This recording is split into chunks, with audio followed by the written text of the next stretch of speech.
बार की बात है। किसी गांव में एक साधु बाबा रहते थे। पूरे गांव में वह एक ही अकेले साधु बाबा थे, जिन्हें पूरे गांव से कुछ ना कुछ दान में मिलता रहता था। दान के लालच में उन्होंने गांव में किसी भी दूसरे साधु को नहीं रहने दिया, और अगर कोई आ जाता था तो उन्हें भी किसी न किसी प्रकार से गांव से भगा देते थे। इस प्रकार उनके पास बहुत सारा धन इकट्ठा हो गया था। वहीं एक ठग की नजर कई दिनों से साधु बाबा के धन पर थी। वह किसी भी प्रकार से उस धन को हड़पना चाहता था। उसने योजना बनाई और एक विद्यार्थी का रूप बनाकर साधु के पास पहुंच गया। उसने साधु से अपना शिष्य बनाने का आग्रह किया। पहले तो साधु ने मना किया, लेकिन फिर थोड़ी देर बाद मान गए और ठग को अपना शिष्य बना लिए।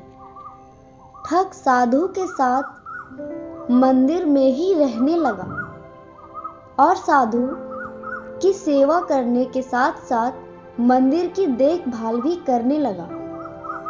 ठग की सेवा ने साधु को खुश कर दिया, लेकिन फिर भी वह ठग पर पूरी तरह से विश्वास नहीं कर पाए। एक दिन साधु को किसी दूसरे गांव से निमंत्रण आया और वह अपने शिष्य के साथ जाने के लिए तैयार हो गए। साधु ने अपने धन को भी अपनी पोटली में बांध लिया।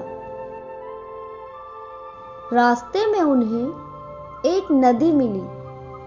साधु ने सोचा कि क्यों ना गांव में प्रवेश करने से पहले नदी में स्नान कर लिया जाए।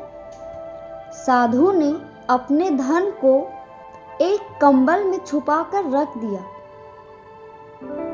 और ठग को उसकी देखभाल करने का बोलकर नदी की ओर चले गए। ठग की खुशी का ठिकाना नहीं रहा।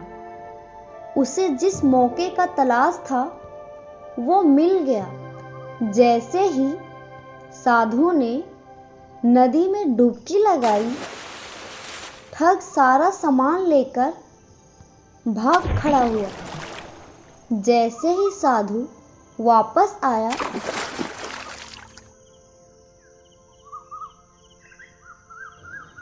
उसे ना तो शिष्य मिला और ना ही अपना सामान। साधु ने ये सब देखकर अपना सिर पकड़ लिया। इस कहानी से हमें यह सीख मिलती है कि हमें कभी भी लालच नहीं करना चाहिए और ना ही किसी की चिकनी चुपड़ी बातों पर विश्वास करनी चाहिए। अगर आपको ये कहानी अच्छी लगी हो तो प्लीज़ लाइक करें और कमेंट करें और हमारे इस चैनल को सब्सक्राइब जरूर करें। धन्यवाद।